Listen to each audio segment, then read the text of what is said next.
Coucou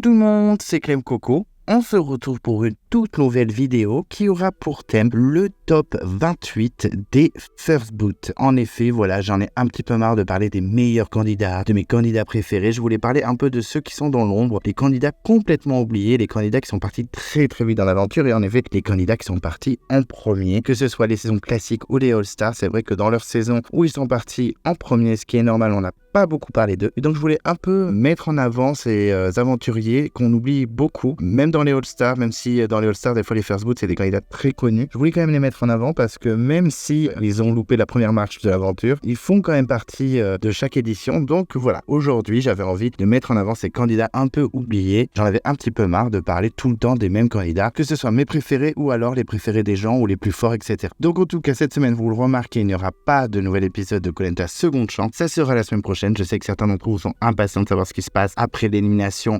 horrible de Magali. Alors moi j'étais dégoûté, donc clairement je peux comprendre que certains d'entre vous soient un peu tristes de son départ, mais il y a certains d'entre vous par contre qui sont bien contents et je peux comprendre, chacun ses goûts bien sûr, il faut de tout pour faire un monde. En tout cas, avant de vous révéler le classement des First Boot, des candidats qui sont partis en premier de leur aventure, je voulais vous remercier. Oui, on ne lâche pas, on tient le cap, vraiment je voulais vous remercier pour tout votre soutien, toutes vos réactions, votre fidélité, vos retours, vos commentaires, vos vues, etc. Vous êtes vraiment adorables. Sans vous, je ne suis absolument rien. Je vois que vous êtes de plus en plus à rejoindre ma chaîne, donc tant mieux. C'était le but, construire beaucoup pour parler énormément de Koh-Lanta, l'émission dont je suis complètement fan et dont beaucoup d'entre vous sont aussi complètement fans, donc c'est top. Mon objectif est atteint et il faut le continuer au maximum parce que Koh-Lanta est une émission qui réunit et la chaîne de Clem Coco veut être un peu comme Koh-Lanta. Donc si on ne veut rien louper, on n'hésite pas à s'abonner à la chaîne de Clem Coco, on peut en parler autour de soi, à ses proches ou à ses amis qui sont fans aussi de Koh-Lanta. On déclenche la cloche de notification si on ne veut rien louper. Vous pouvez vous perdre dans les communautés. En ce moment, il y a le tournoi de votre candidat préféré all-time de Koh-Lanta. Et quand je dis préféré, je souligne bien le mot préféré. Donc, on soutient les candidats qu'on aime le plus et pas forcément les meilleurs. Vous pouvez également mettre un pouce bleu à la vidéo, ça fait toujours plaisir. Je suis toujours sur les réseaux sociaux, sur Instagram. Donc, on n'hésite pas à suivre ma page. Et c'est parti, je vais vous révéler mon top 28 des First Boot de Koh-Lanta. Alors, bien sûr, comme d'habitude, je vous fais languir. Et avant de vous révéler donc le classement officiel que j'ai fait des First Boot, je voulais un petit peu vous expliquer comment j'ai procédé. Alors déjà, j'ai bien mis donc les 28 candidats qui sont partis en premier de chaque édition, puisqu'il y a 28 saisons. Bien sûr, je ne parle pas de First Boot premier éliminé au conseil. Je parle de chaque candidat qui a été éliminé, que ce soit sur conseil, sur abandon médical ou sur abandon volontaire, en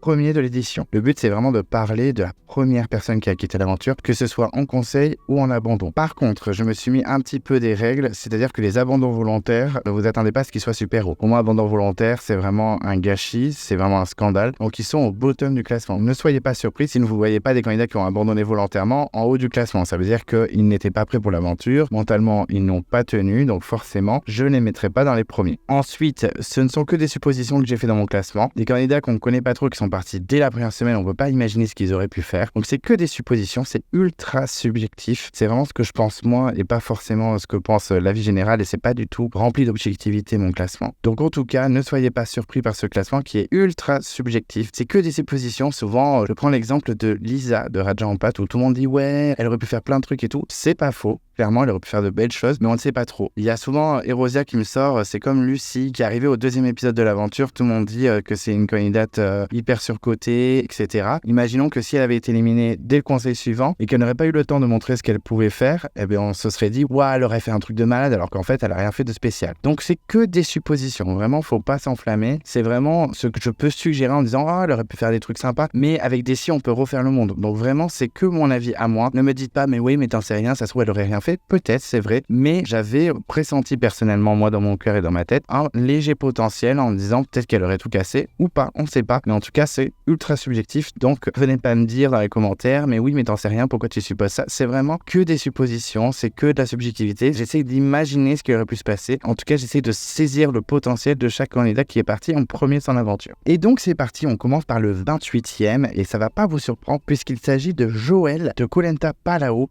Effectivement, c'est une candidate qu'on n'a même pas vue à l'écran, c'est-à-dire qu'il y avait une première épreuve éliminatoire dès le début dans cette aventure, et le premier homme et la première femme à arriver dernier à cette épreuve, c'était un espèce de petit parcours du combattant, était éliminé sur le champ. Effectivement, chez les hommes, on a vu que c'était Anthony qui est finalement revenu dans l'aventure parce que Myriam et Madame Elastic Girl a dû abandonner médicalement, mais il y avait également Joël qui n'a jamais été montrée à l'écran. Elle a refusé d'apparaître à l'écran et on a eu que son nom et vite fait une photo. Il y avait une interview où elle balançait pas mal sur la prod qui a été défendue d'ailleurs après cette interview par pas mal de candidats également, en disant qu'elle avait été un peu maltraitée par la production, qu'elle n'avait pas été traitée comme une candidate normale et qu'elle avait été reçue dans des conditions catastrophiques. Bon, on ne saura jamais, mais c'est vrai que là, ne même pas apparaître à l'écran, je ne pouvais pas la mettre plus haut que 28e. C'est même pas une vraie candidate en fait, puisqu'elle n'a jamais été montrée au montage. Donc la pauvre Joël, je ne peux la mettre que 28e, j'étais même pas sûr de trouver une photo d'elle. Donc vraiment, c'est pour dire à quel point c'était une candidate fantôme. Donc la pauvre Joël, j'ai pas eu trop de pitié pour elle. Vraiment, un abandon volontaire en voulant ne pas apparaître à l'écran, ça me paraissait difficile d'aller plus haut. Ensuite, en 27e position, on part à Caramoan, la saison 8, et c'est Valérie. Valérie qui était une candidate un peu perdue, enfin désolé du terme, mais elle semblait déjà pas trop dans son élément, et dans son équipe, elle semblait pas du tout intégrée. Et finalement, au premier conseil, elle s'en était bien sortie, elle n'avait pas été éliminée, c'était Iria qui avait été éliminée, mais Valérie ne se sentait vraiment pas à sa place. Elle était un peu limite, je me rappelle qu'elle avait dit des trucs à Iria en mode « Ah, c'est quoi ce fruit ?» en montrant un fruit exotique, et Iria l'avait regardé en mode « Mais je sais pas, en fait, je fais les courses à Carrefour. » Donc c'était un peu limite, je pense que ça passerait pas aujourd'hui, clairement, mais en tout cas, c'est vrai que c'est une candidate pas du tout attachante, et on sentait clairement qu'elle n'avait pas les épaules du tout pour l'aventure. Après l'élimination d'Iria, elle a tout simplement abandonné, du coup Iria est revenue dans l'aventure, bon, pour se faire rééliminer derrière, mais bon, en tout cas elle était revenue quand même, elle avait eu une deuxième chance qui n'a pas duré, et Valérie avait abandonné, donc clairement, non seulement elle n'est pas du tout attachante, et en plus, elle était limite désagréable, elle n'arrivait pas à s'intégrer, on sentait qu'elle n'était pas faite pour l'aventure, donc la pauvre Valérie, même si j'ai été très courageuse en s'inscrivant à l'émission, ce n'était clairement pas fait pour toi. Ensuite, en 26e position, j'ai mis Charlie de Koh Lanta Thailand en 2015, et oui, j'ai pas été très cool avec la pauvre Charlie, mais effectivement, on l'a pas beaucoup vue à l'écran, et c'est vrai que l'aventure a été très compliquée pour elle. En effet, apparemment, elle a eu beaucoup de migraines, elle avait un traitement médical, et la production ne lui aurait pas donné les médicaments selon ses dires. Finalement, elle a fait un petit tour à l'infirmerie, à la case médicale, et il lui avait dit qu'elle pouvait continuer l'aventure malgré tout, mais elle n'a pas voulu. Elle a refusé, elle a abandonné l'aventure entre guillemets, parce qu'elle n'avait pas les traitements qu'elle voulait, c'est selon ses dires, selon ses interviews. Elle n'était même pas présente à la finale de la saison. Clairement, elle était en très mauvais termes avec la production, elle a beaucoup balancé en disant que la production ne voulait pas lui donner ses médicaments, qui ne s'occupait pas d'elle, qu'elle n'était pas respectée, etc. Donc elle était très très en colère. Finalement, elle a abandonné en l'espace de même pas 2 jours, je crois. C'est pour ça que Laurine a intégré l'aventure derrière, malgré l'abandon volontaire selon la production. Mais pour elle, c'est vraiment un abandon médical. Mais la pauvre Charlie, on l'a pas beaucoup vue. Sa volonté n'était pas incroyable. Malgré tout, on n'aura jamais les vrais tenants et les aboutissants de cette histoire. Je ne sais pas qui a raison, la production, Charlie. Est-ce que vraiment elle a été si maltraitée que ça? Je ne sais pas, mais en tout cas, c'est vrai que bon, c'était pas une aventure de ouf. Surtout dans son portrait, elle disait je vais tout casser, je vais jamais abandonner. Et en l'espace de 3 secondes, elle a abandonné. Donc c'est pas pour m'acharner contre la pauvre Charlie, mais elle n'a pas été incroyable. Et c'est vrai que cet abandon volontaire ultra rapide était très surprenant. C'était vraiment décevant. Donc malheureusement, la pauvre Charlie, je ne pouvais pas la mettre plus haut que 26e. C'était vraiment un parcours flash éclair en mode Valérie, clairement, même si Valérie est restée un peu plus longtemps. Mais je trouvais que Charlie avait peut-être un peu plus de capacité et un peu plus ses épaules pour ça, même si elle abandonnait en 3 secondes. Ensuite, en 25e position, on part dans Koh Lanta Pacific. J'ai mis Odd de l'équipe des jeunes.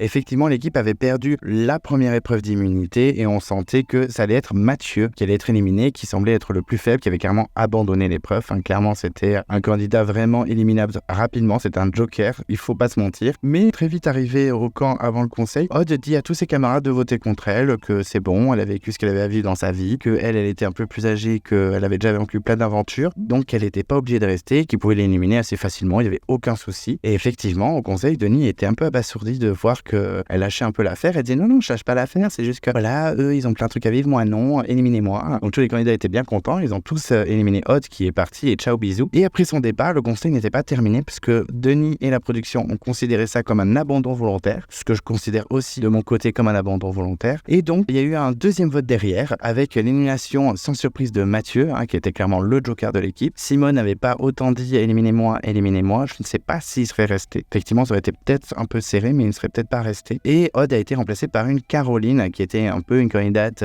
farfelue, pain bêche, qui n'a pas fait long feu d'ailleurs, qui n'a pas réussi à s'intégrer. On se souvient de ses clashs un peu houleux avec Sakon. Et effectivement, j'ai mis Odd 25e parce qu'elle était vraiment pas ouf. Elle aurait pu donner un peu plus dans l'aventure. Je pense qu'elle aurait pu surprendre. C'est pour ça que je l'ai mise avant Charlie, Valérie et compagnie. Mais honnêtement, je pense qu'elle aurait pas fait long feu non plus. Même sans dire ça, je pense qu'elle aurait été éliminée dans ce conseil-là ou dans le conseil suivant. Donc, je ne pouvais pas la mettre plus haut, surtout que pour moi, c'est un abandon volontaire, donc je pouvais pas la classer hyper haut non plus. Et c'est vrai que c'était très décevant parce qu'elle avait l'air plutôt sympathique. Moi, elle me séduisait pas mal au début de l'épisode où elle a sauté. Donc, j'étais un peu déçu. Et donc, voilà, ma pauvre Aude, j'ai dû te mettre 25e parce que tu ne méritais pas plus. Oupsie. En 24e position, j'ai mis le dernier abandon volontaire de tout Koh Lanta en first boot. J'ai mis Ali de Koh Lanta Palawan. En effet, Ali était dans l'équipe des Rouges avec Jade, Patrick, Simon, etc. Son équipe était plutôt unie au tout début et c'est vrai qu'on sentait que c'était une équipe assez forte qui pouvait gagner les épreuves parce qu'en face, certes, ils avaient Eric et Grégoire, mais ils avaient surtout Véronique et des gens un peu plus faibles comme Adrien aussi, par exemple. Et donc, on sentait que c'était une équipe plutôt sympa avec un bon move, bonne énergie. Bon, elle s'est un peu défaite au fil des épisodes avec Mélanie qui a clashé Jade ou Marilyn et Patrick avec qui ça a été compliqué à la fin de l'aventure. Mais on sentait quand même une équipe cool. Et d'un coup, après le premier conseil où Pascal, une candidate jeune, avait été éliminée, eh bien Ali, alors qu'ils sont en bonne position, abandonne. Donc il quitte l'aventure. C'était assez étonnant de sa part, vu qu'il était plutôt grand, sûr de lui, musclé, etc. Il pouvait être un candidat très dangereux même en individuel. On se disait, oh, ça va être un gros candidat, etc. Mais pas du tout. Mentalement, ça tenait pas la route. Il disait même que sa maman lui manquait. Enfin, ça faisait vraiment petit garçon en panique dans la jungle qui avait besoin de son réconfort et de sa famille. Donc clairement, très très déçu parce que je me misais pas mal sur lui dans le premier épisode. On sentait qu'il n'était pas forcément le plus intégré de l'équipe, mais il pouvait être un bon élément sur les épreuves, etc. Et pas du tout. Donc c'est pour ça que je l'ai mis au-dessus des 4 autres qui ont abandonné volontairement, parce que je pense que c'est celui qui aurait plus tenu la route dans l'aventure. Mais très déçu, j'avoue que je suis un peu tombé des nues. Pascal, elle a remplacé dans l'équipe adverse. Elle n'a pas fait long feu, elle a dégagé au conseil suivant, alors qu'on avait quand même Mélanie qui était du même niveau qu'elle. Mais elle était désagréable, Pascal. Donc sa saute, elle était insupportable. D'ailleurs, erreur de casting, celle-là. Mais en tout cas, Ali, très très déçu. Donc 24e, c'est déjà pas mal. Mais je trouve que des 5 abandons volontaires, c'était le moins pire. Mais c'est celui qui m'a le plus surpris. J'étais vraiment tombé des nues à l'époque. Donc j'étais très déçu et je pense qu'il aurait pu avoir un sacré potentiel si son mental suivait, ce qui n'a pas été le cas malheureusement. Et donc là, on arrive à la 23e position et ça y est, ce sont que des candidats qui ont été éliminés dans des conseils ou qui ont fait un abandon médical. Donc ça va, c'est pas des candidats qui ont lâché l'affaire normalement. Et en 23e position, même si je l'adore et que je dis que c'est une queen et que c'est une légende, etc., j'ai pas pu être trop subjectif dans cette histoire. J'ai mis Frédéric de Koh Lanta Vietnam parce qu'il faut pas déconner, elle s'est quand même ultra court-circuitée. Déjà en social catastrophique dès le début, elle a agressé tout le monde parce qu'on parle du clash avec Virginie, mais elle a agressé tout le monde en disant bon, on va se dire des choses droit dans les yeux, on va pas passer par 4 chemins, je vous le dis direct, moi je suis comme ça. Frédéric a été colère dès le début, donc forcément elle s'est grillée en 3 secondes sur les épreuves. Bon, pas incroyable. En survie, elle proposait des choses mais personne l'écoutait et franchement ce qu'elle proposait c'était pas fou non plus. Et en stratégie, zéro, puisque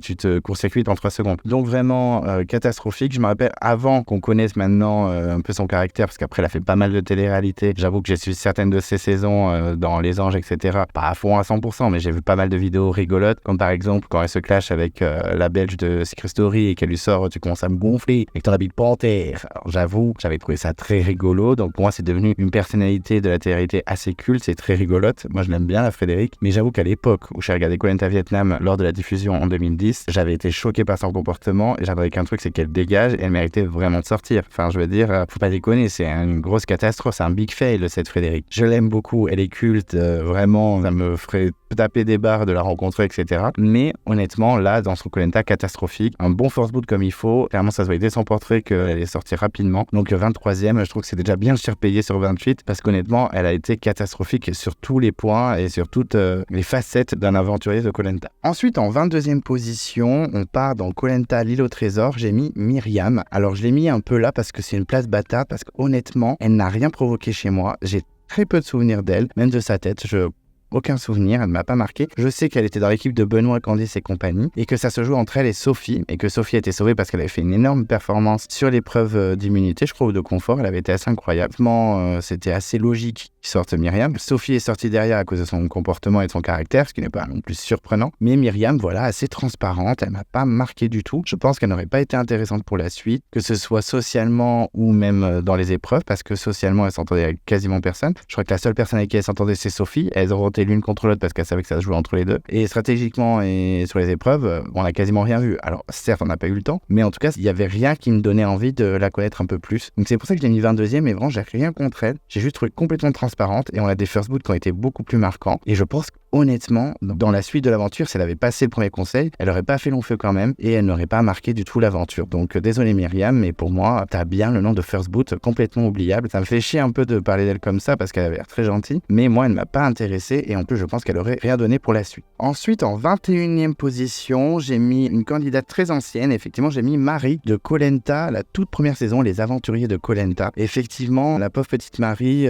c'est la première candidate éliminée all time de tout Koh Lanta. Là, vraiment, c'est vénère. C'est une des pires éliminations qu'on peut avoir parce que non seulement on est first boot, mais on est le tout premier first boot. Et honnêtement, elle a été complètement transparente. Elle a duré qu'un épisode, donc forcément, elle n'a pas marqué, mais en plus, elle a rien fait de spécial dans l'épisode. Et en plus, clairement, elle était assez faible. Je pense même qu'ils ont voté contre elle parce qu'elle avait envie un peu de partir. Peut-être à l'abandon déguisé, je ne me rappelle plus, mais en tout cas, elle était très fatiguée. Son état de santé était très faible et c'était clairement le point négatif de l'équipe. C'était la plus faible, donc forcément, c'est sorti. Un peu comme Myriam, je l'ai mis dans une place un peu bâtarde parce que elle ne m'a pas marqué. Elle est partie très vite. Petite performance, c'est la première candidate de tout Koh Lanta à avoir été éliminée, donc bravo à elle.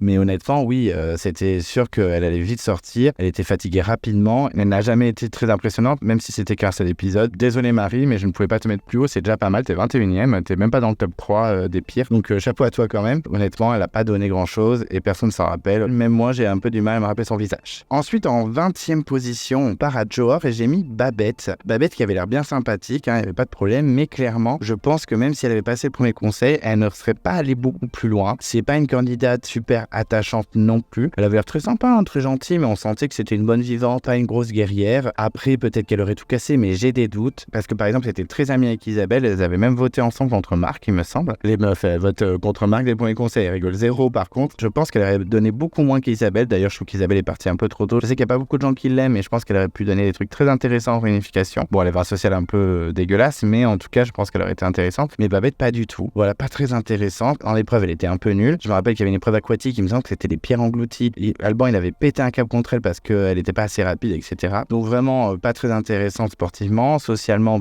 c'était un peu la doyenne, donc pas très bien intégrée. Et en stratégie, elle avait éliminé le plus fort de l'équipe, même s'il faisait peur et qu'il avait l'air d'avoir une grosse stratégie dans la tête. Marc, c'était quand même un élément essentiel. Il a fait le feu en 3 secondes. Il était fort dans les épreuves. Enfin, au bout d'un moment, très mauvaise stratégie. Donc, Babette, je t'ai mis 20e parce que tu étais plutôt sympathique. Pas non plus ultra attachante, mais assez sympathique. Mais je pense que tu n'aurais absolument rien donné dans la suite de l'aventure si tu étais resté. Un peu comme une Corinne. Désolé, Corinne, même si t'es allé beaucoup trop loin. Je trouve que tu n'as absolument rien donné. Et Babette, ça aurait été pareil. Une candidate vraiment lambda, pas très intéressante et qui ne promettait pas grand-chose. Donc, Babette, désolé, je t'ai mis 20e, c'est déjà pas mal. Je trouve que tu es quand même bien classé. Ensuite, en 19e position, on part dans les armes secrètes. J'ai mis Sylviane. Sylviane qui, malgré son profil un peu de first boot dès les portraits, moi je me suis dit, dès que j'ai vu les portraits, elle va dégager en première. Pas de surprise, elle est sortie en première. Mais je trouve qu'elle était un peu plus, pas stratégique, mais un peu plus réfléchie que tous ceux qui sont derrière elle. Elle avait essayé un petit peu de faire tomber certains candidats. Elle a essayé de se donner dans les épreuves. Elle, au moins, elle n'est pas tombée sur la poudre comme Elodie. Parce que c'est vrai que ça joue entre elle et Elodie, me semble, au début de l'aventure. D'ailleurs, Elodie a sauté au conseil suivant. Mais en tout cas, je trouvais qu'elle avait été un peu plus réfléchie, même si elle n'était pas du tout bonne dans les épreuves et que c'était pas une mastermind en stratégie. Je trouvais qu'elle était un peu plus dans la réflexion et dans la vision du jeu. C'est pour ça que je l'ai un peu mieux classée que toutes les autres. Je pense que si elle était restée un peu plus longtemps, elle aurait pu surprendre. Pas forcément de ouf. Elle aurait peut-être fait une Marie-France en mode je fais quelques moves parce que mine de rien, Marie-France a tenu quelques conseils et a fait quelques moves. Elle a réussi à sortir par exemple Adrien et Sébastien dans les 4 terres. C'était pas mal. Mais Sylviane aurait pu faire un truc comme Marie-France. C'est pas incroyable, mais c'est pas non plus catastrophique. En plus, je trouve qu'à son élimination, elle a été assez objective, elle a été assez humble. Elle a dit, vous avez raison, j'aurais fait pareil. Donc j'ai trouvé sa réaction très très bien. Franchement, j'ai pas envie de tacler Sylviane. Je trouve qu'elle a été hyper cool dans sa réaction. Elle aurait pu réagir très très mal comme Frédéric, mais elle ne l'a pas fait. Donc bravo à elle. Donc je voulais souligner ce côté un petit peu joueuse qu'elle avait et ce côté assez fair play qu'elle a eu à son élimination. Donc Sylviane, je te mets 19e. Je ne souhaite pas te revoir dans Koh Lanta, il faut pas déconner, mais je trouve que clairement tu as donné quelque chose et tu aurais pu peut-être être intéressant pour la suite, mais j'en mets pas ma main à couper, par contre faut pas déconner. Ensuite, en 18e position, on part en Fidji et j'ai mis Marine. Marine qui était une boule d'énergie, qui avait vraiment la rage. Dans son portrait, elle disait qu'elle était motivée à mort, on sentait qu'elle voulait tout donner. Et très vite sur l'île, son état de santé s'est dégradé complètement. Elle avait grave peur des insectes, je me rappelle qu'elle était un peu en panique. Donc on sentait qu'elle allait pas forcément tout casser, mais honnêtement, si elle était restée, elle aurait pu potentiellement passer des conseils parce qu'effectivement, elle a été évacuée médicalement. Elle a été remplacée par May, May qui a été très mal intégrée dans son équipe et qui a sauté en 3 secondes. Un peu dommage, parce que je pense qu'elle avait des capacités, cette pauvre May. Mais Marine, honnêtement, elle n'est pas achetée non plus, même si j'ai pas été fan du tout. Je vous cache pas que dès que je l'ai vue, j'ai fait putain, j'espère qu'elle va dégager. Elle est insupportable. Elle en fait 3 tonnes, elle parle beaucoup trop. La meuf, elle est déjà malade en 3 secondes, donc clairement pas forcément fan. Mais je tenais quand même à souligner en la mettant 18e, ce qui n'est pas non plus une super position, que je pense qu'elle aurait pu tenir un peu plus. Elle aurait même pu tenir plus que Martha. Martha qui était très gentille, mais qui avait zéro de charisme et qui avait aucune alliance nulle part. Bon, malheureusement, au swap, elle s'est retrouvée en minorité avec Tuc Dual et André, donc forcément un peu compliqué pour elle. Mais je pense que Marine aurait pu faire quelque chose, pas des trucs incroyables. Mais par exemple, Tiffany, on ne parlait pas du tout sur elle et finalement, elle allait super loin. Certes, elle a été aidée par la prod, mais elle a quand même eu rejoindre la réunification, ce qui est assez énorme. Je trouve que Marine aurait pu donner quelque chose. J'y mets pas ma main à couper, c'est un peu le milieu du classement en mode je mets les gens parce qu'ils étaient pas catastrophiques, mais ils étaient pas ouf non plus. Je pense qu'elle n'aurait pas retourné le game, mais je trouvais qu'il y avait quelque chose d'intéressant dans son profil et je suis pas surpris que la production l'ait castée parce qu'elle aurait pu donner quelque chose d'un peu intéressant si elle avait tenu.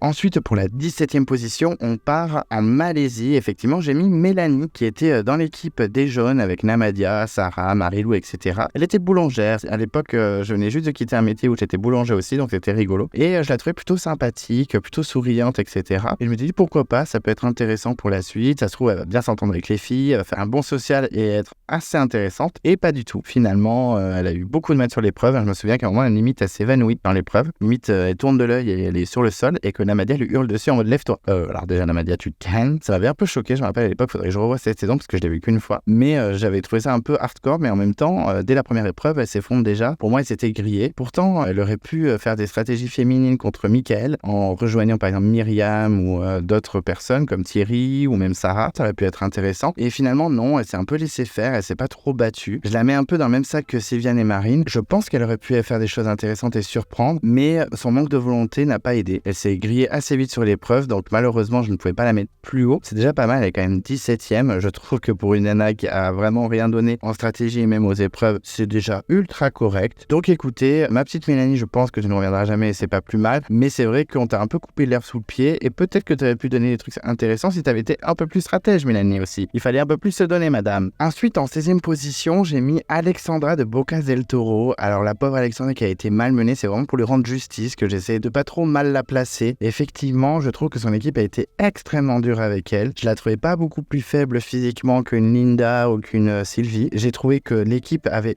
aucune compassion pour elle, aucune empathie. J'ai trouvé ça d'une violence totale. Alors que si elle avait pas eu cette allergie entre guillemets aux moustiques, aux moustiques chitas, je crois que c'était dans cette saison, elle aurait pu tenir puisque en effet, dès le début, Alexandra, ça a été compliqué pour elle. Elle n'arrêtait pas de se faire dévorer par les moustiques de la région de Bocas del Toro et elle en était clairement allergique et donc ça a été catastrophique pour elle. Elle n'arrêtait pas de se gratter en mode j'ai la gale fois 1000. Ça a été compliqué pour elle de tenir. Psychologiquement, je pense que ça a été un désastre pour elle. Elle a quand même tenu 3 jours comme ça avec des Moundir et compagnie qui en avaient rien à faire, qui disaient qu'elle se plaignait trop, qu'elle était insupportable alors que je pense qu'elle souffrait le martyre. La preuve, elle a dû être évacuée médicalement au conseil parce qu'elle n'en pouvait plus. Elle l'a dit elle-même, elle a dit vous voyez bien que c'était pas du fake, c'était une vraie maladie, je n'en pouvais plus. Et effectivement, elle a été évacuée et c'est vraiment dommage parce que elle n'était pas si catastrophique je trouve physiquement et même socialement. C'est juste que cette allergie a tout ruiné dans son aventure, c'est vraiment dommage. Et je voulais lui rendre hommage, la défendre au maximum en la mettant dans cette position parce qu'elle aurait pu vraiment donner un truc sympa. Alors elle aurait pas tout tué, mais après qui sait, regardez, Isabelle a bien gagné la saison. Donc tout est possible, mais en tout cas je trouve que c'était un peu dur pour elle. Et pour lui rendre hommage, je la mets 16e parce que vraiment ça a dû être hardcore pour elle. Et franchement je sais même pas comment elle a tenu. Donc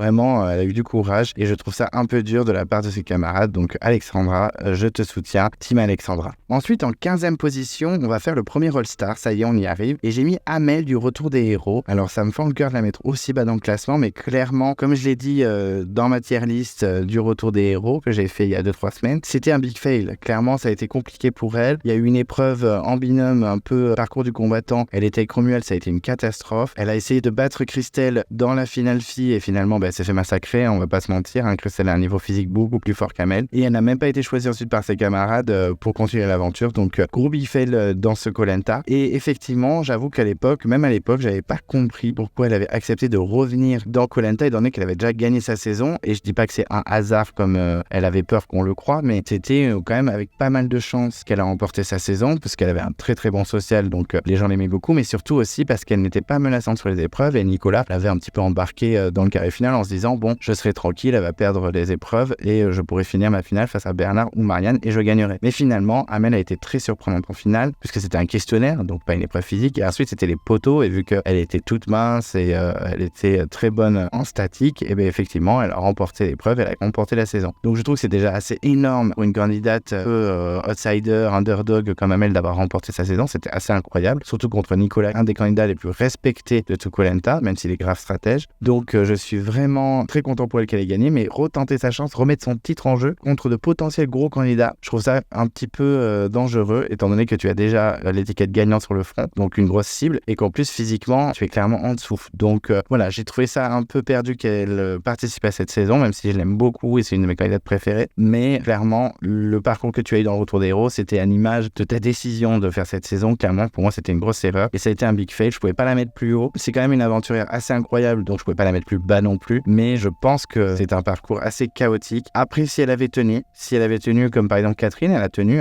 qui est physiquement je pense du même niveau qu'Amel, et elle aurait peut-être réussi à aller très loin. C'est pour ça que je la mets pas si bas, parce que je pense qu'avec son social elle aurait pu vraiment gagner des points, même s'il y avait un groupe alliance en mode on ne fera pas gagner le gagnant, donc elle n'aurait pas forcément remporté la saison, mais en tout cas je pense qu'elle aurait pu être intéressante en social et aller assez loin comme une Catherine par exemple. Donc c'est pour ça que je la mets 15e, parce que certes elle a fait un gros big fail comme je viens d'expliquer, mais honnêtement si elle avait passé ce cap là, elle aurait pu aller très très loin comme Catherine, voire même encore plus loin. Donc je ne veux pas oublier Amel non plus, mais je trouve que déjà de base c'était un peu une erreur de participer à Koh Lanta, le retour des héros. Ensuite en 14e position, donc on arrive à la moitié du classement, j'ai mis Dylan de Koh Lanta Cambodge. Alors pourquoi je l'ai si mal classé? Parce qu'il ne faut pas oublier que Dylan est le seul de tous les First Boot à avoir été rappelé pour un All-Star, et surtout que son All-Star était vraiment meilleur que son Koh Lanta d'origine. En effet, il a tenu beaucoup plus longtemps, il a tenu au moins jusqu'à la réunification. En plus, il a été éliminé sur épreuve, même pas sur conseil, malgré son comportement insupportable. Je l'ai mis 14e parce que certes, physiquement, il est incroyable et je pense qu'il aurait pu bien mener son équipe et c'était un gros atout sur les épreuves. Mais socialement et stratégiquement, c'était quand même une grosse catastrophe. C'était catastrophique, vraiment, je peux pas dire autre chose que catastrophique. Il avait un social dégueulasse, tout le monde le détestait, il avait zéro stratégie, c'était un fiasco total. Il s'est quand même fait éliminer alors que c'était le plus gros candidat physique de l'équipe. Il aurait pu sortir bien après, finalement, à cause de son comportement et de son caractère abject, clairement. Il était clairement là pour faire le buzz, et bien il s'est fait éliminer et sortir comme un malpropre, et honnêtement, il méritait que ça. Je l'ai quand même mis 14e parce que honnêtement il avait un gros potentiel dans l'aventure. S'il était resté plus longtemps, il aurait pu donner vraiment des choses intéressantes, mais là avec son caractère et le fait qu'il soit venu clairement pour le buzz, ça l'a fait sortir très très vite. Je pense que les autres candidats l'ont senti, il était là juste pour passer la télé et se faire connaître. Donc voilà, je trouve quand même qu'il avait du potentiel, il l'a prouvé quand même dans sa saison All-Star, mais franchement big fail, catastrophique et pas du tout attachant, en plus détestable. On l'a bien vu ensuite dans ses émissions de télé-réalité que c'était un gros, je ne vais pas dire le terme, mais clairement j'en pense pas moins. Vraiment un candidat assez catastrophique. Moi, il ne me fait absolument pas rire, que ce soit avec ses chaussures à la con ou avec ses punchlines ridicules. Moi, j'étais assez content qu'il dégage assez vite. Je sais pas si c'était une bonne idée des Bleus au niveau des épreuves, mais en tout cas, ils ont bien prouvé qu'ils se sont bien sortis sans lui. Et effectivement, puisque le gagnant est un Bleu, c'était Frédéric, qui a pas hésité à mettre Dylan sur le papier. Donc voilà, Dylan, il avait des capacités, mais on pouvait pas le mettre plus haut. Il est déjà à la moitié du classement, c'est déjà assez énorme. Franchement, il mérite pas plus et j'étais bien content qu'il sorte. Voilà, Dylan, désolé, mais 14e et c'est bien mérité. Ensuite, en 13e position, on part au Panama et j'ai mis Nelson qui a été éliminé dans l'équipe des garçons, l'équipe des rouges, dès le premier épisode. Ça se joue entre lui et mon petit Romuald, donc je vous avoue que j'étais bien content qu'il dégage. Mais en étant un petit peu objectif, même si j'ai dit que c'était assez subjectif ce classement, il faut dire que Nelson, s'il était resté, il aurait pu donner un truc assez intéressant parce qu'il avait l'air assez correct niveau physique, même s'il avait un caractère de cochon, clairement. Je pense que c'est ça qu'il a perdu et c'est ça qui a fait qu'il a été éliminé. Mais honnêtement, je pense qu'il aurait pu tenir un peu plus. Il aurait fait quelques trucs intéressants, alors pas de ouf non plus, c'est pour ça que je l'ai pas mis non plus dans le top 10, mais honnêtement je trouve que c'était un peu dur de le sortir comme ça. Romuald, clairement s'il avait sauté j'aurais été dégoûté de ouf, mais ça aurait pas été déconnant parce que c'est vrai que Romuald était un petit peu un feignant dans le Koh Lanta Panama, on va pas se mentir, il n'en foutait pas une sur le camp, ce qui agaçait énormément Raphaël, et Raphaël voulait absolument le sortir. Mais Nelson, je trouve qu'il avait des capacités clairement, socialement c'était compliqué un petit peu, je pense que c'est ce qu'il a perdu. Il aurait vraiment pu donner des choses, alors comme je dis, on refait un monde avec Desi, mais il avait clairement le profil d'un petit guerrier, d'un petit aventurier qui aurait pu aller très très loin. Je crois qu'en plus il était ancien militaire ou un truc du genre, donc il avait peut-être des connaissances en survie et sur les épreuves il aurait pu être très fort. Donc un peu surpris mais content, j'avoue, qu'il sorte dès le début, et il avait des capacités, donc c'est pour ça que je le mets 13e, et je trouve que c'est assez louable parce que vu son caractère de cochon, il aurait pu être bien plus bas dans le classement. Ensuite, en 12e position, on part dans un All-Star et on part dans la nouvelle édition. J'ai mis Sandra, la candidate de la saison 1 qui est surtout connue pour sa pince à épiler, un peu pas pain bêche mais un peu superficielle, qui est clairement venue pour bronzer, etc. Elle se faisait beaucoup tacler par Jean-Luc, l'ancien militaire, et finalement ils l'ont rappelé pour cette édition, et j'étais un peu surpris, je vous avoue que quand j'ai vu le casting et qu'elle était là, déjà je pensais que tout le monde avait oublié à part moi, et surtout que même s'il faut faire revenir un candidat des premières saisons, j'aurais pas pensé à Sandra. Et honnêtement, je l'ai aussi bien placée parce que déjà elle a été évacuée médicalement, elle n'a pas été éliminée sur un conseil, donc si ça se trouve elle aurait pu être une des dernières filles, parce que clairement toutes les filles ont été décimées, que Sandra soit là ou pas ça aurait été la même chose, mais c'est surtout que je trouvais qu'elle avait été assez impressionnante dans le premier épisode. Elle avait quand même gagné la première épreuve, l'épreuve d'origine où les candidats pouvaient gagner un collier d'immunité. Chez les garçons c'était Martin qui avait gagné, et chez les filles c'était elle. En plus elle est repartie avec, allez hop ça dégage mon collier qui sert à rien, mais je trouvais qu'elle avait un peu surpris, et honnêtement peut-être que si elle était restée elle aurait pu retourner le game. Alors je pense qu'elle aurait viré comme les filles, ça aurait été la dernière fille peut-être avec Christina. Elle avait des capacités, on va pas se mentir, je trouve qu'elle avait fait un peu de sport depuis sa première saison, on sent qu'elle est beaucoup plus sportive, beaucoup plus motivée, beaucoup plus aventurière, et c'est pour ça que je l'ai mis 12e, parce que si elle était restée avec son collier d'immunité, honnêtement elle aurait pu retourner un petit conseil, même si j'aime pas forcément les conseils qui se font retourner grâce à un collier. J'avoue que celui de Cyril ou Isir Mohamed j'étais bien content quand même, mais elle aurait pu faire des choses. Et oui, je suppose tout le temps, je refais le monde avec Desi, mais je préfère la mettre 12e parce qu'elle m'a surpris en un seul épisode, ce qui est plutôt pas mal, ou en 2 épisodes, parce que je crois qu'elle avait au 2e, puis Isabelle l'a remplacée, et puis Isabelle s'est blessée, donc elle a été remplacée par Sarah qui a été éliminée au conseil suivant. Enfin bref, c'était le gros bordel au début en mode Bocaz del Toro, mais en tout cas, je soutiens Sandra, elle m'a agréablement surpris, et si elle avait pas abandonné médicalement, elle aurait pu peut-être faire des choses avec son collier en plus. Donc Sandra, je te mets 12e. Ensuite, en 11e position, on part dans la guerre des chefs, et j'ai mis Alizéa. Alizéa tout simplement parce que elle avait l'air plutôt intéressante. Je trouve qu'elle avait pas l'air trop superficielle, elle avait l'air un petit peu guerrière, même si bon, je trouve que son maillot de bain faux était un peu ridicule, un peu comme le maillot de bain un peu trop serré et trop coloré de Dorian. Mais ça un avis complètement subjectif. Je critique les maillots des candidats. Qu'est-ce qui se passe ? Mais en tout cas, je trouve que Alizéa avait un petit potentiel, honnêtement. Alors peut-être qu'elle aurait pas fait long feu non plus, parce que je me souviens que quand ils ont éliminé Frédéric dans son équipe, au premier conseil, il y avait Maxime qui avait mis un vote au cas où Frédéric a un collier, et il avait mis Alizéa et pas Cindy. Donc forcément, Alizéa aurait été peut-être la prochaine s'il y avait eu un conseil bleu et si elle n'avait pas été évacuée médicalement. Mais je trouve que c'était un peu dommage. J'aurais bien aimé voir ce qu'elle valait. Sur les épreuves, elle avait pas l'air perdue. Honnêtement, elle avait des petites capacités. Elle avait pas l'air forcément ultra intégrée, mais elle s'entendait bien avec Cindy. Ça se trouve, avec Cindy et le collier, elles auraient pu faire des choses, parce qu'en plus, je me rappelle que Cindy avait filé son collier à Frédéric avant la réunification. Bon, finalement, elle avait récupéré. Elle avait galéré, mais elle avait récupéré. Je me dis qu'Alizéa et Cindy ensemble, ça aurait été un binôme plutôt intéressant, parce qu'elle n'était pas forcément ultra proche de Claude, Cindy, au début, même que Maxime et Claude disaient que c'était clairement infusible dans leur équipe, Cindy. Donc je me dis, avec les deux, ça se trouve, elles auraient sorti un collier, retourner le game, même si je n'ai pas les conseils qui se font retourner par un collier. Mais en tout cas, Alizéa a pu être intéressante, et je trouve ça dommage qu'elle soit sortie aussi vite. Donc c'est pour ça que je la mets 11e. Elle loupe de peu le top 10, mais je trouve que c'était une petite guerrière et c'est un peu dommage. Ensuite, en 10e position, on part au Vanuatu, et j'ai mis Karine, qui a été la première éliminée dans l'équipe des jeunes. Effectivement, ça se joue entre elle et Emily, me semble. Alors je vous avoue que j'ai pas énormément de souvenirs de ce premier épisode. Je me rappelle juste que je m'étais dit que cette pauvre Karine, c'était la seule qui avait un petit peu l'esprit vif, qui avait de bonnes idées, mais que personne n'écoutait, que personne n'était trop cool avec elle, alors qu'elle avait des petites capacités. Je trouvais même qu'elle avait plus de capacités qu'une Emily. Bon, finalement, Emily s'est réveillée en mode grosse stratège. J'avoue que je suis pas très fan des stratégies féminines, mais j'ai pas compris pourquoi les filles se sont pas réunies pour éliminer un garçon, en particulier Sébastien, qui a été éliminé juste derrière d'ailleurs, et qui est revenu et qui finalement a fait des poteaux, on connaît toute l'histoire, mais en tout cas, j'ai trouvé dommage de la part des candidats de son équipe ne pas l'avoir écouté, alors que c'était l'une des seules. Je trouvais qu'il y avait un peu un sens logique sur le campement, même sur les épreuves, et j'avais trouvé ça un peu dur de la sortir, alors qu'on avait quand même une Emily au début qui était pas forcément très stratège et qui disait « Ah mais moi, faut que je m'épile les sous de bras, c'est pas possible ». Je me rappelle de Ludovic qui arrêtait pas de lui tomber dessus, même au conseil. Donc j'avoue que j'étais un peu surpris qu'elle soit éliminée, je trouvais ça dommage. Je pense pas qu'elle aurait forcément retourné le game, et encore, qui sait. Mais honnêtement, j'aurais voulu la mettre dans le top 10, même si c'est que 10e, parce que vraiment, elle aurait pu être une bonne candidate dans la saison, et on l'a pas assez écoutée, et ça m'a rendu triste pour elle dans le premier épisode. Quand je l'ai revenu vraiment avec ma pote, on était en mode, mais en fait, c'est la seule qui est logique, et il vire la plus saine d'esprit de l'équipe. Après, peut-être que c'est parce qu'ils se sont dit, oula, elle est trop intelligente, faut qu'elle dégage, mais j'avais trouvé ça dur de la part de ses camarades, et donc je soutiens Karine, une candidate trop vite oubliée qui aurait pu revenir, mais bon, les First Boot ne reviennent pas à part Dylan, le roi du buzz. Ensuite, en 9e position, on part dans un autre All-Star, on part dans le choc des héros, et j'ai mis Betty Lise, la championne du triple saut. En effet, j'étais un peu surpris qu'elle sorte aussi vite, alors c'était clairement pas le pilier en niveau sportif de son équipe, mais on sentait qu'elle était motivée quand même. En plus, les votes étaient complètement dispatchés parce que les sportifs étaient 0 en stratégie, donc forcément, c'était un peu un vote bâtard, un peu comme quand Christina a été éliminée la toute première fois dans sa saison, mais finalement elle est revenue. Donc en tout cas, j'avais trouvé ça un peu perdu son élimination. Il y avait même eu des votes contre Gwendal, contre Franck, enfin ça allait dans tous les sens. Et finalement, à quelques voix, genre 2 ou 3 voix, elle est sortie. Et j'ai trouvé ça vraiment dommage parce qu'elle avait quand même pas mal d'atouts. Elle était assez discrète, hein, clairement, c'était pas la reine de charisme, mais j'ai trouvé ça un peu bizarre son élimination. Ça faisait un peu vote par dépit, par défaut, on sait pas trop qui visait. Elle semblait pas non plus la plus faible, enfin c'était pas non plus un gros décalage par rapport à ses camarades, donc c'était vraiment un peu un vote au hasard. Donc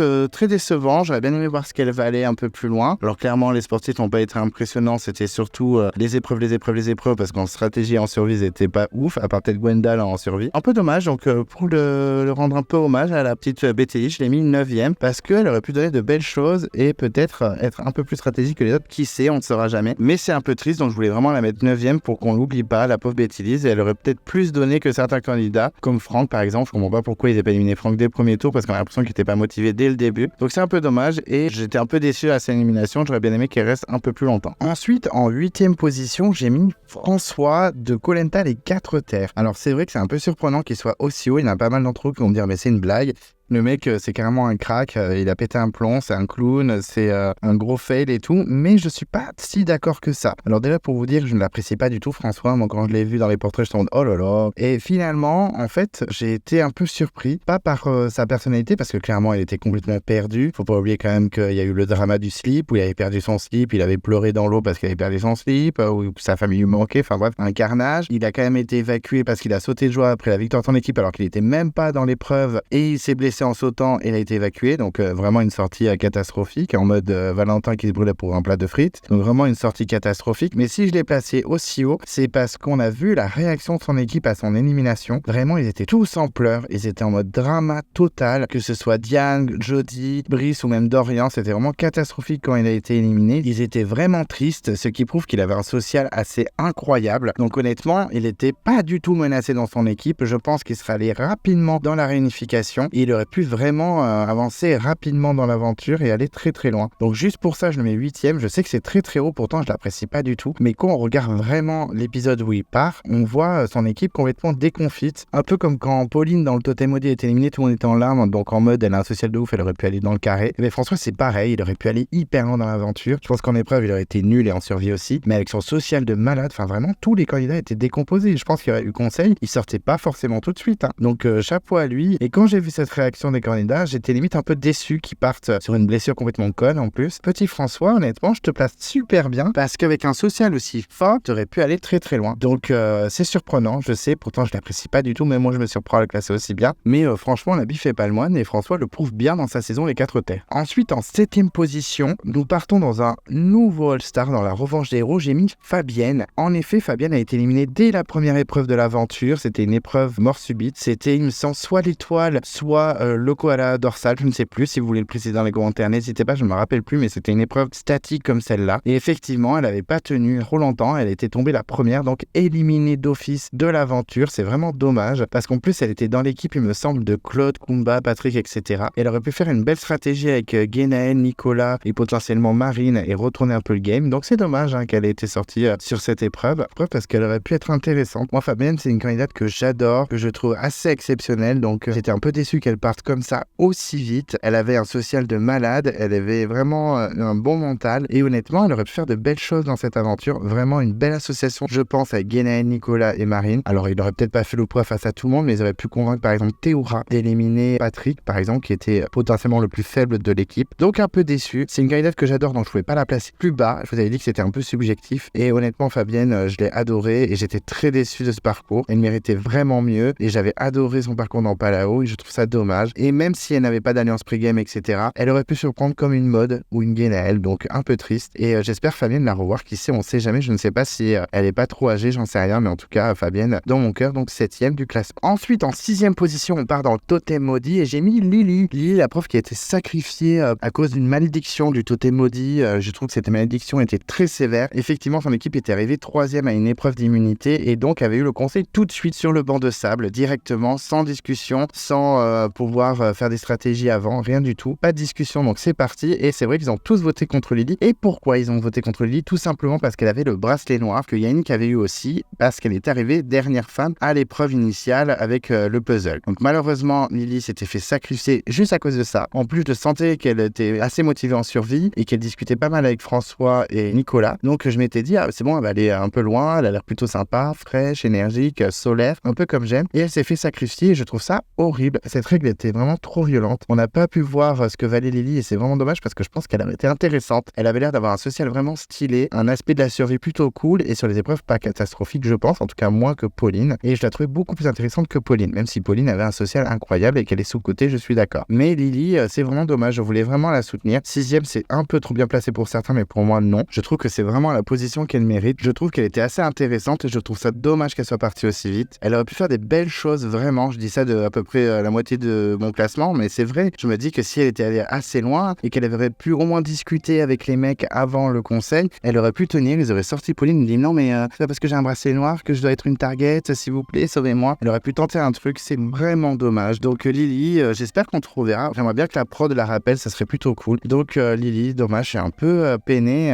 Même dans ma tier list, j'en avais parlé. Comme quoi c'était horrible ce choix de la production d'éliminer quelqu'un sur le champ. Surtout la pauvre Lily qui se retrouve avec le bracelet, avec une épreuve de puzzle. Je trouve ça un peu limite, donc dommage. C'est triste et donc pour lui rendre hommage aussi à elle, je rends beaucoup d'hommage dans cette vidéo. Je soutiens Lily et je la mets 6ème. Ensuite, on arrive au top 5. Donc là, ça rigole plus. C'est les 5 meilleurs first boot de tout Koh Lanta. Et en 5ème position, j'ai mis un candidat complètement oublié, totalement oublié, vraiment. J'ai mis Xavier de Koh Lanta Nicoya. Alors en plus, Koh Lanta Nicoya, c'est une saison que pas grand monde ont vu. Moi, je l'ai vu qu'une fois à la diffusion. J'ai pas pu la revoir entièrement parce que, comme je vous le dis, j'ai que la moitié des épisodes. Et j'ai surtout pas les premiers épisodes où il y a Xavier. Donc malheureusement, c'est un peu compliqué pour moi pour développer et défendre ce pauvre Xavier parce que j'ai que les souvenirs que j'avais en 2002. Donc ça date, hein, c'était il y a 20 ans. Et effectivement, je trouvais que Xavier était dans une très bonne position dans l'équipe. Il avait un très bon social. Il s'entendait avec tout le monde, mais malheureusement, il a chuté de je sais pas combien de mètres d'une falaise. Traumatisme crânien et tout évacué, ça dégage en 3 secondes. Je crois que c'était Jackie, du coup, qui était revenu dans l'aventure. Il me semble que c'était ça. Oui, c'est ça, j'en suis quasiment sûr. Et effectivement, Xavier, lui, avait une très bonne position dans son équipe. Il était apprécié de tout le monde, même beaucoup plus que Jimmy, par exemple. Donc, il aurait pu aller très loin dans l'aventure. En tout cas, il serait allé au moins à la réunification, j'en suis quasi sûr. Il aurait été à la place de Jimmy, même si j'adore Jimmy. Ou peut-être Béatrice, c'est vrai que Béatrice avait quelques problèmes sociaux dans son équipe. Mais en tout cas, Xavier avait vraiment le profil pour aller très loin. Il était plutôt beau gosse, plutôt sympa, plutôt feel good, plutôt motivé et plutôt sportif. Et s'il n'était pas tombé de cette putain de falaise, il aurait pu aller très loin. Donc je tenais vraiment à souligner ce candidat complètement oublié, vraiment, qui avait de grosses capacités et sans cette chute un peu perdue, eh ben il serait allé super loin. Donc vraiment, ça me brise le cœur. Donc il est peut-être très très bien classé pour certains d'entre vous. Mais si vous avez vu la saison, vous voyez de quoi je parle. Vraiment, c'était un candidat qui était ultra bien placé dans son équipe, qui pouvait aller super loin. Et malheureusement, une petite chute et toute son aventure s'écroule. Jamais revenu parce que les first boot ne reviennent jamais à part Dylan. Et donc forcément très déçu. Il aurait pu être super intéressant. C'est dommage, il était très bien placé dans son équipe. Et voilà, je suis un peu déçu. Voilà, je le répète plein de fois, mais vraiment c'est dommage. Xavier, je te rends toi aussi un hommage en te mettant 5ème. En 4ème position, j'ai mis une candidate aussi qui s'est blessée. C'est dans l'île des héros. J'ai mis Claudia. Effectivement, Claudia, c'est assez comique, hein, c'est assez ironique dans son portrait. Elle parle du fait que c'est une baroudeuse, qu'elle marche beaucoup, qu'elle a traversé le monde entier, etc. Et qu'elle adore faire des trainings et tout ça. Et finalement, elle se blesse le pied aussi cruellement que François, mais cette fois, c'est en allant chercher de l'eau. Sur le chemin pour aller chercher de l'eau, elle se pète le pied, se fout le pied, ça dégage, elle quitte l'aventure. Elle a été remplacée par Marie, une candidate qui a été encore plus fantôme qu'elle, puisqu'elle a été éliminée en 3 secondes derrière, par abandon médical également. Mais bon, pas mal d'entre vous, dont Erosia, me balance le fait que, limite, c'est une meuf de l'équipe technique qui a été engagée pour que Jessica revienne. Ça me fait beaucoup rire, par contre. Mais pourquoi pas? Écoutez, cette supposition peut être vraie, je ne sais pas. Mais en tout cas, pour reparler de Claudia, je trouve qu'elle avait quand même de très belles capacités. En plus, elle est trop motivée pour revenir. Elle a même repassé le casting l'année suivante, mais je pense qu'ils l'ont refuse en mode mais t'as déjà fait Koh Lanta, ça dégage. Et je trouve même, en parlant de ça, des first boot qui devraient faire un Koh Lanta retour d'héros spécial éliminé trop tôt, ou alors spécial first boot contre de gros héros ou un truc comme ça. Mais en tout cas, ils devraient faire revenir les candidats qui sont partis très très vite. Je trouve qu'on fait revenir tout le temps les candidats qui sont moins à la réunification et c'est dommage. Et Claudia devrait vraiment revenir dans All-Star en mode seconde chance, je trouve, parce que on sentait qu'elle était motivée, qu'elle aurait pu vraiment tenir. Sportivement, socialement, elle était plutôt stable. En tout cas, elle aurait viré après Joseph, ça c'est sûr, parce que Joseph s'était court-circuité. Mais en tout cas, j'ai trouvé ça horrible pour Claudia. J'espère qu'elle reviendra, ça avait l'air d'être une bonne aventurière, elle avait l'air très intéressante. Elle avait beaucoup de qualités, elle pouvait potentiellement avoir les 4S, je ne sais pas. Mais c'est vrai qu'elle était intéressante et j'ai trouvé ça très dommage. Donc pour la soutenir elle aussi, je l'ai mis 4e. C'est une très bonne first boot et c'est dommage qu'elle soit sortie sur accident de balade pour aller chercher l'eau parce que vraiment elle méritait mieux. Ensuite, on arrive au top 3 et là ça rigole plus. Et en 3e position, j'ai mis Lisa de Raja en pâte. Je sais que certains d'entre vous la trouvent surcotée en mode mais tout le monde dit qu'elle aurait pu faire des trucs de ouf et finalement on n'a rien vu, ça aurait pu être une Lucie en mode elle fait rien de malade. Et d'autres d'entre vous qui sont pro Lisa en mode mais c'est tellement une candidate incroyable, trop dommage, elle aurait pu faire des trucs de ouf et tout. Et effectivement, si vous vous souvenez, dans Raja en pâte, elle avait été blindsidée par Maxime et ses brebis. Clairement, elle s'y attendait pas du tout. C'était le premier blindside de la saison, suivi par celui de Catherine. 2 gros blindsides par Maxime le stratège. Et c'est vrai que c'est dommage. Alors moi, clairement, Lisa, je m'en moque un peu. Je la trouve pas forcément ultra intéressante. Mais honnêtement, si on est un petit peu objectif dans ce classement, elle avait vraiment un profil, une candidate qui pouvait aller très très loin. En tout cas, beaucoup plus loin qu'une Florence, une Virginie ou une Ella. Et honnêtement, elle semblait bien placée stratégiquement. Mais finalement, bah non.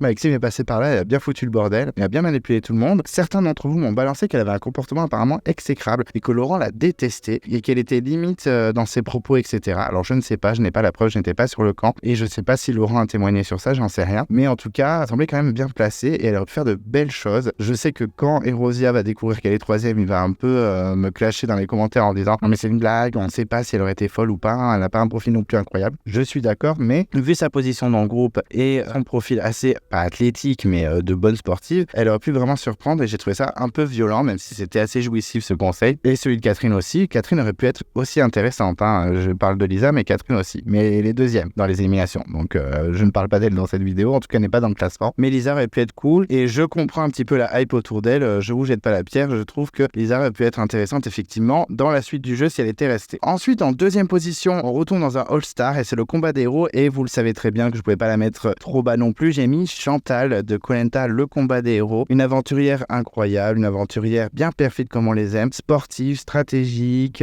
très très bonne en survie, etc. Et finalement, elle a fait peur aux candidats. Alors, elle n'a pas été éliminée en première au conseil parce qu'effectivement, après la défaite de la première unité, il y a eu conseil tout de suite avec les nouvelles équipes et c'est Julie qui avait été éliminée à l'unanimité. Et d'ailleurs, Julie avait voté Chantal de son côté. Ok, très bien, ça m'avait vénère. Et c'était clairement un vote prémonitoire puisque l'équipe est retournée au conseil suivant et ils ont éliminé Chantal. Chantal tout simplement parce qu'elle faisait peur. Elle faisait peur dans les épreuves, elle faisait peur au niveau du caractère, elle faisait peur au niveau des stratégies. Même Chantal, quand elle a été éliminée, elle a dit clairement, vous avez eu peur, c'est pour ça que vous avez voté contre moi. Elle s'est retrouvée donc sur l'île de la Rédemption face à Julie. Et très étonnant, sur l'épreuve de la grosse poutre sur la tête, Chantal a perdu face à Julie. Même Julie, je pense qu'elle n'en revenait pas, elle était super choquée. Et Chantal a quitté l'aventure en première. Alors déjà, ça m'a brisé mon cœur clairement, je vous le dis cash. Chantal, horrible, qui se fait éliminer en première, c'est une vaste blague. Donc c'est une de mes candidates préférées, clairement j'avais envie de tout casser. Mais en plus, je trouve qu'elle a vraiment beaucoup de capacités. Le seul truc où elle pêche, c'est le social. Nous sommes bien d'accord. Et encore là, on sentait qu'elle s'entendait bien avec Candice et potentiellement Clémentine, même si Clémentine a voté contre Chantal, je crois, et que ça m'a énervé. Honnêtement, c'est une grande aventurière. Je ne pouvais pas la placer plus bas. En plus, c'est subjectif et c'est clairement une de mes candidates préférées, donc faut pas déconner. Donc 2e bon Chantal. J'ai trouvé ça vraiment violent, dégueulasse. Même je me souviens quand Denis avait révélé l'île de la Rédemption aux candidats encore en course à la réunification, tout le monde était persuadé que c'était Chantal qui avait gagné toutes les épreuves. Eh ben non, c'est Raphaël qui en a gagné beaucoup. Ensuite, Clémentine et Jérémy a fini par battre Clémentine, mais en tout cas, Chantal a une belle réputation et c'est une aventure incroyable, il faut le dire. Donc clairement, elle avait de belles capacités dans ce combat des héros. Si elle était dans l'équipe de Pascal, ça se serait passé différemment, je pense. Elle se serait associée à Pascal. Putain, vous imaginez le binôme Pascal-Chantal, ça aurait été fou. Donc je suis un peu dégoûté, mais bon, c'est comme ça. Et pour moi, c'est une des meilleures first boots qu'on a dans Koh Lanta, de toute l'histoire de Koh Lanta. Je le répéterai et je la défendrai bec et ongles. C'est clair?